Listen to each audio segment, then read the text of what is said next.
Meu nome é Michele Rodrigues, eu sou nutricionista formada pela Universidade Federal de Pelotas, tenho pós-graduação em Nutrição Clínica Funcional, atuo na área de materno-infantil já há alguns anos, com algumas especializações e capacitações. Comecei na área hospitalar e percebi a necessidade de melhorar os hábitos, não apenas lá quando a criança está doente, né, mas sim antes, na prevenção. Então, eu atuo já na área clínica há algum tempo e hoje eu vou falar um pouquinho, então, sobre alguns cuidados na gestação. Primeiramente, eu queria falar um pouco sobre programação metabólica. Não sei se algum de vocês já ouviu falar sobre esse assunto, né? O que é isso? Hoje a gente sabe que o ambiente ao qual a gente é exposto em períodos críticos do desenvolvimento afetam a saúde do indivíduo na vida adulta. Quais seriam esses períodos críticos do desenvolvimento? A gestação, a infância. E o que seria esse ambiente? Na gestação, acaba sendo a vida intrauterina. Então, o ambiente ao qual essa gestante é exposto, e aí a gente inclui alimentação, atividade física, exposição a toxinas, a ambiente estressor, pode determinar tanto positivamente quanto negativamente a saúde desse indivíduo na vida adulta.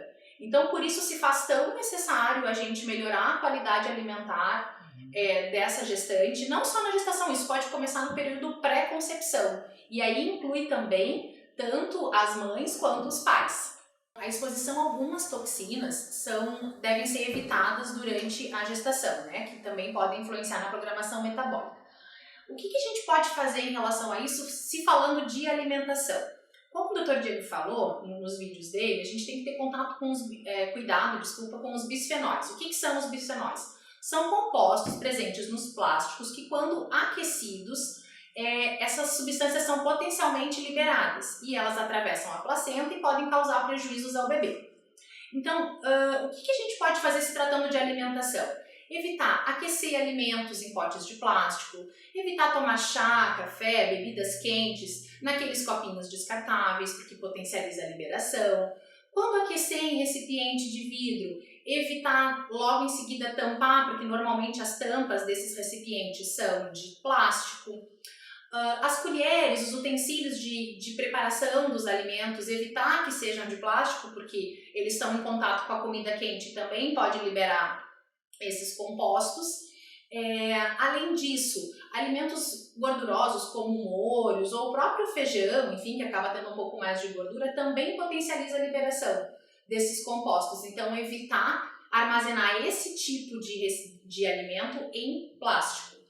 Outra dica importante, sabe aquela garrafinha de água que fica rolando no carro vários dias e às vezes a gente está com sede e acaba tomando? Evita tomar ela, porque ela está lá no carro, acabou sendo aquecida pelo calor e também potencializa a liberação desse bisfenol. Mesmo os utensílios que são BPA free, né, o bisfenol A free, eles contêm outros tipos de toxinas, outros tipos de bisfenóis, então devem ser evitados na gestação. É claro que a gente não tem como se isolar de todo o plástico que nos rodeia, mas esse tipo de pequenas alterações no dia a dia já pode melhorar bastante e reduzir bastante a exposição, né? Sempre que possível também preferir os alimentos orgânicos e da época, que normalmente os da época já têm menos agrotóxicos, acaba ajudando bastante também.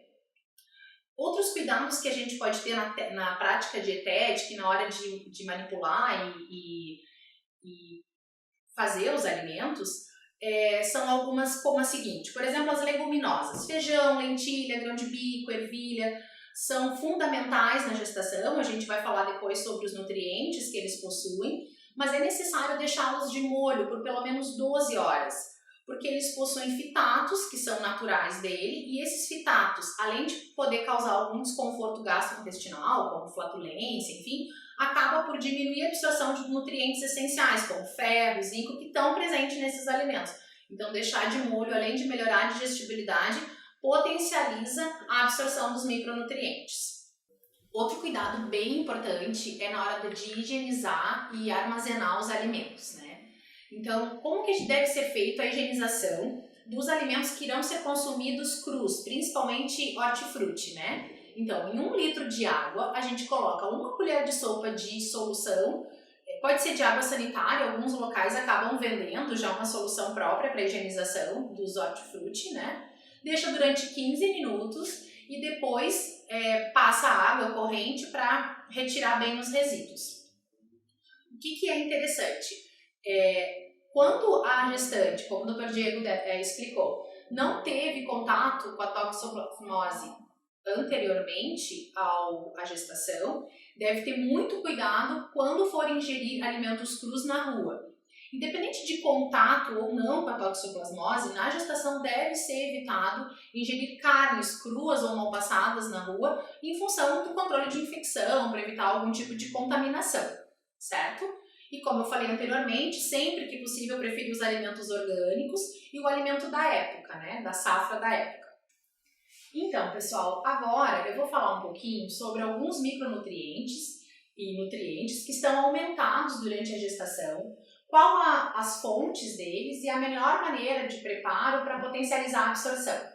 Um dos principais micronutrientes que tem a sua demanda aumentada na gestação é o ácido fólico. Né? Ele é super importante porque ele previne defeitos congênitos do tubo neural e normalmente a gente começa essa suplementação quando a mulher já está tentando engravidar. Né? Quais são as fontes alimentares de ácido fólico? Frutas cítricas, vegetais verde escuro. Mas o que acontece? A biodisponibilidade, ou seja, a quantidade que a gente absorve de ácido fólico desses alimentos acaba sendo muito pequena. E como ele é um micronutriente super importante, a gente acaba suplementando, né, para as mulheres que estão tentando engravidar, e essa suplementação ela se mantém até o final do primeiro trimestre.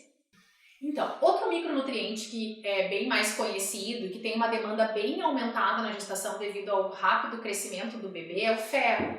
Ele tem a necessidade aumentada principalmente na segunda metade, né, na segunda metade da gestação. Quais são as fontes alimentares de ferro? Existem dois tipos de ferro, o ferro M e não M. Né? Então, o ferro de origem animal, ele acaba sendo melhor absorvido. Então, as fontes é carne de porco, carne de gado, ovos. Então, ele é rapidamente absorvido pela mulher. Os ferros de origem vegetal, eles não são tão facilmente absorvidos. Então, o que a gente faz? Para potencializar essa absorção, a gente acaba associando uma fonte de vitamina C. Quais são os alimentos fontes de ferro de origem vegetal? As leguminosas, feijão, lentilha, vegetais verde escuro, como couve, espinafre, brócolis. Então, a gente pode associar uma laranja de sobremesa ou temperar a salada com limão. Tudo isso potencializa a absorção desse ferro de origem vegetal. O que é interessante também? Associar nessa refeição brócolis, couve-flor, beterraba, que possuem substâncias que auxiliam também nessa absorção. E evitar na mesma refeição leite derivados, café e chá, pois esses alimentos possuem outras substâncias que dificultam a absorção desse ferro. Outro nutriente também que a gente acaba falando bastante é o cálcio, né? Que também tem a sua necessidade na gestação aumentada. Então, quais são as fontes de cálcio? Além de leite e derivados, os vegetais verde escuro também. O gergelim também acaba sendo uma fonte de cálcio. Como a necessidade é bem aumentada, na impossibilidade do consumo de leite, derivados, enfim, é bem importante a conversa com a nutricionista que trabalha com materno-infantil ou com o médico para ajustar uma suplementação, né? Porque a necessidade é bem aumentada, como o Dr. Diego falou, né, na aula dele. Outro nutriente que eu gostaria de falar é o ômega 3, que tem se falado muito ultimamente. Né? A forma mais ativa do ômega 3, uma das formas é o DHA, como vocês podem ouvir falar nessa forma, e ele é super importante na gestação para o desenvolvimento visual e cerebral do bebê. Quais são as fontes de ômega 3? Principalmente peixes de águas profundas e frias, certo? Como o Dr. Diego falou na aula dele. Qual é a quantidade? Então, se ingerir peixe aproximadamente duas vezes por semana, acaba conseguindo atingir a necessidade de DHA. A única questão é que muitas vezes a gente acaba suplementando, né, o ômega. Por quê? Às vezes porque a gente não consegue adequar esse consumo ao hábito da gestante e também porque esses peixes de águas frias e profundas, na maioria das vezes, eles são contaminados por metais pesados. E mesmo os de cativeiro, que tem uma concentração menor de metais pesados, eles têm outros contaminantes como os bisfenóis que a gente falou anteriormente. Um dos peixes que tem uma concentração boa de ômega e não tem tanto metal pesado é a sardinha e a anchova, né? Mas a gente acaba muitas vezes lançando mão da suplementação nesses casos. Então, ainda falando de vitaminas e minerais, a gente falou desses micronutrientes, né, que são os mais conhecidos, mas o que é interessante? Não existe um alimento que contenha todas as vitaminas e minerais que a gente precisa. Então, uma alimentação saudável, variada, balanceada, rica em comida de verdade, é o que faz ser uma alimentação saudável na gestação. Além dessas vitaminas e minerais, tem outras que são super importantes durante a gestação, como por exemplo a vitamina B12, que a gente encontra principalmente em fonte animal, como carnes e ovos, que junto com o ácido fólico tem um papel importante no sistema nervoso. A vitamina A, que tem a vitamina de fonte animal também, como leites e ovos, e a vitamina e também tem fontes vegetais, como vegetal verde escuro, vegetais alaranjados, como cenoura, abóbora. Esses com absorção não tão facilitada como de origem animal, mas também super importantes. O zinco, que faz parte de uma gama de proteínas e, além disso, ajuda na absorção de proteínas e carboidratos, que está presente em carnes, frutos do mar, cereais integrais, leguminosas.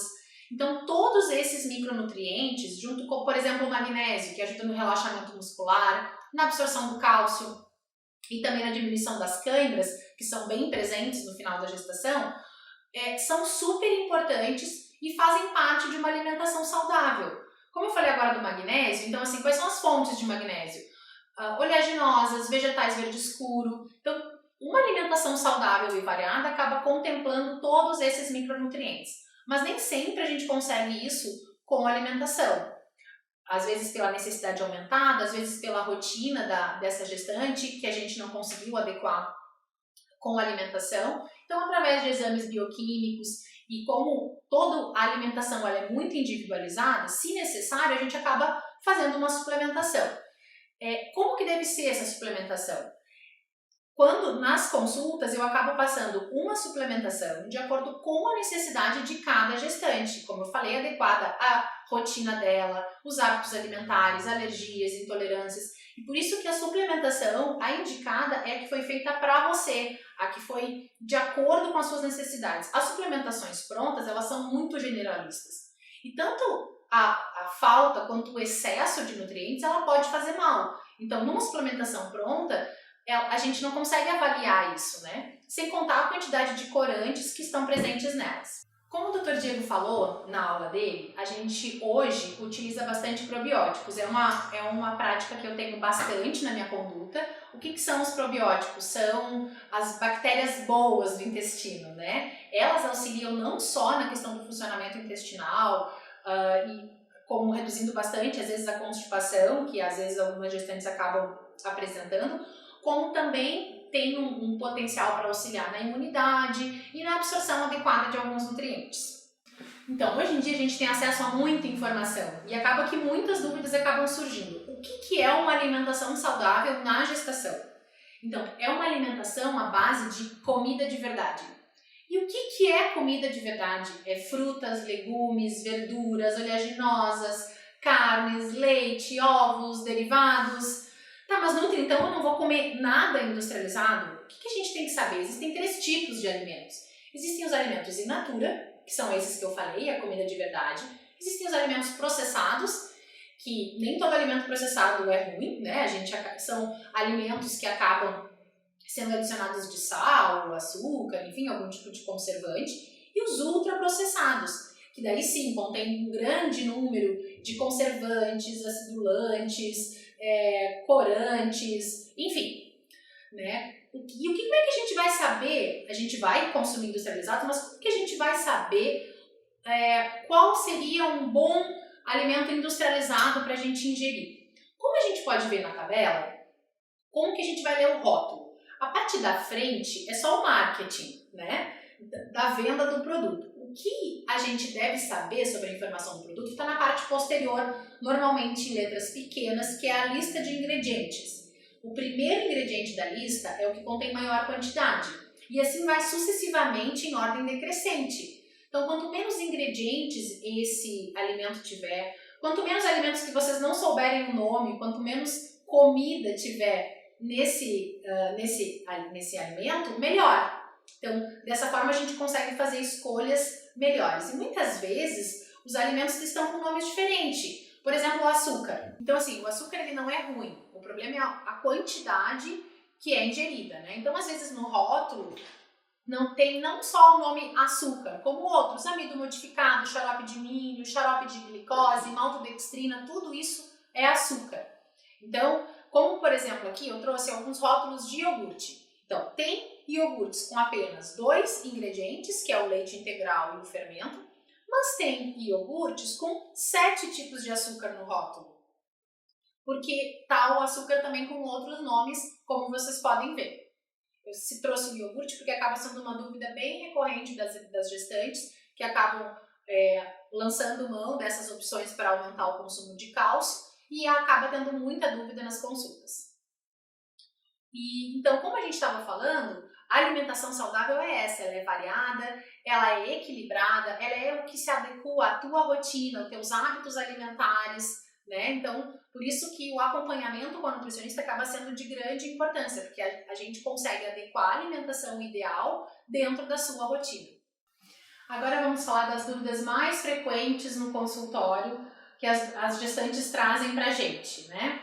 Então, assim, o que pode e o que não pode durante a gestação? Então, o que eu excluo totalmente da alimentação das gestantes? O álcool, né? Não existe um consumo mínimo seguro de álcool durante a gestação. Então, isso é algo que eu realmente tiro da alimentação das gestantes. Outras dúvidas frequentes sobre o café. O café, como o Dr. Diego falou, a recomendação é que não ultrapasse 200 mg por dia. Vale ressaltar que não é só o café, que na verdade não é o café, né? A cafeína. Vale ressaltar que não é só o café que possui cafeína. Alguns chás também possuem, refrigerantes, enfim, à base de cola. O próprio chocolate possui uma quantidade pequena, mas possui de cafeína. E os chás? Então, como não tem evidência científica da segurança de chás na gestação, quais os chás que a gente aconselha? Então, basicamente os chás de frutas, como frutas vermelhas, maçã, o abacaxi, que dá para usar a casca do abacaxi. Chás como o gengibre, que ajuda bastante, inclusive, nos sintomas de náuseas, né? Chá de erva cidreira, erva doce. Então, esses chás não tem problema. Nenhum chá medicinal, como hibisco, cáscara sagrada e mesmo a romã, mesmo sendo uma fruta, também não são indicados, né? Na dúvida, não ingerir nenhum chá que não tenha sido liberado ou pelo obstetra ou pela nutricionista. Outra dúvida que é bem recorrente é sobre os adoçantes, né? Então, assim, como eu falei anteriormente, a alimentação ela é muito individual. Pessoalmente, eu não aconselho adoçantes. Eles são adoçantes sintéticos, existem alguns que são liberados para consumo na gestação, mas eu sempre falo que não há necessidade. Eu acho que é uma ótima oportunidade da gente melhorar hábitos alimentares e educar o paladar para as preparações no sabor original dela. Caso seja necessário o uso, é bem interessante falar com o nutricionista e com o médico para ver qual adoçante vai ser liberado. Outras recomendações que eu acabo dando é que se forem ingerir cogumelos frescos, que sejam bem cozidos, né? Os frutos do mar, como o Dr. Diego já falou na aula dele, alguns devem ser evitados, como ostras, mariscos, mas se for ser ingerido, que seja bem cozido. Amendoim em excesso, não que não possa consumir amendoim, mas em excesso, bem como a linhaça, também a gente pede que consuma com moderação, né? E fora isso, todos os alimentos a princípio estão liberados, né? Salvo alguma alergia, alguma peculiaridade de cada gestante. Outros alimentos e cuidados importantes com a alimentação. Então, o leite sempre pasteurizado, evitar os queijos moles como feta, blue, enfim, pela questão do risco de contaminação, né? Quais são, como a gente falou anteriormente lá do ômega, quais são os peixes que devem ser evitados? Peixes de águas frias e profundas que contenham grandes contaminantes, como cação, peixe-espada, tubarão, enfim, acabam tendo uma concentração maior de metais pesados, né? Ostras, como eu falei agora, mariscos, eles são filtradores, então eles têm um acúmulo maior de toxinas, também devem ser evitados. No consultório acaba sendo muito frequente os sintomas gastrointestinais relacionados à gestação, né? Então, eu vou falar sobre alguns deles e o que a gente pode fazer com a alimentação para minimizá-los. O mais comum, principalmente no primeiro trimestre, são as náuseas e os vômitos, né? E o que a gente pode fazer em relação à alimentação a isso? Então, fracionar as refeições em pequenos volumes, várias vezes ao dia.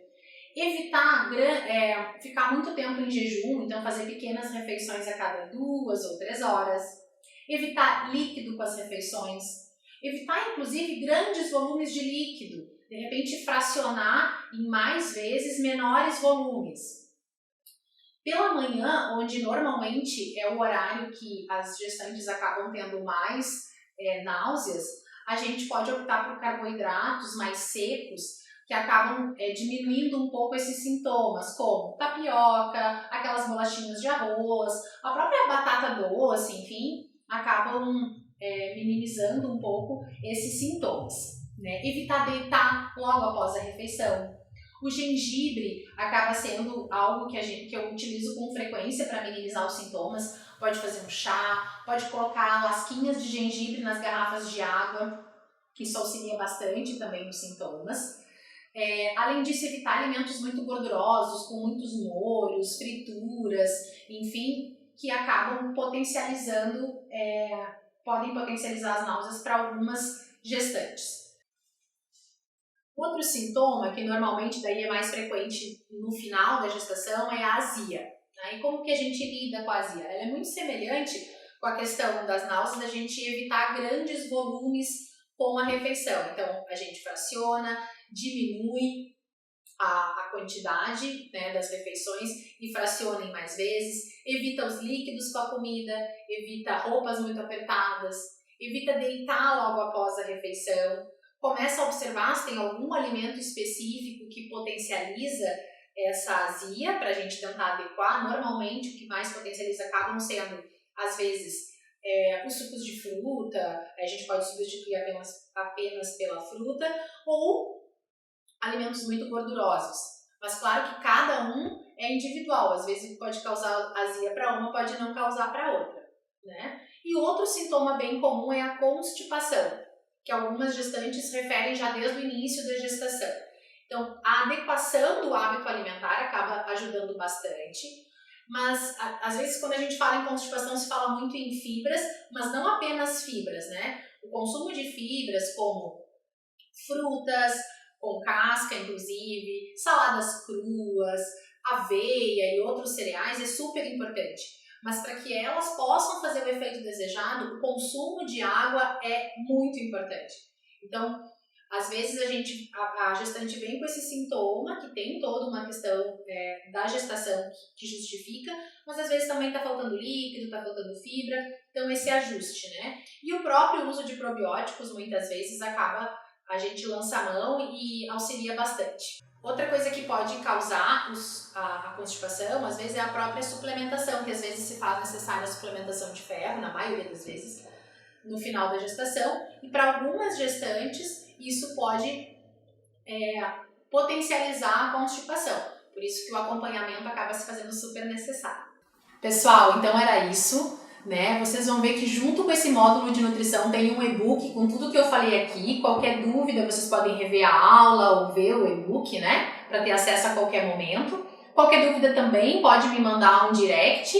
Qualquer dúvida que tenha ficado pela aula. As minhas redes sociais são @MichelleRodriguesNutri. Vai ser um prazer tirar as dúvidas de vocês. Tá? Uma ótima gestação para todas!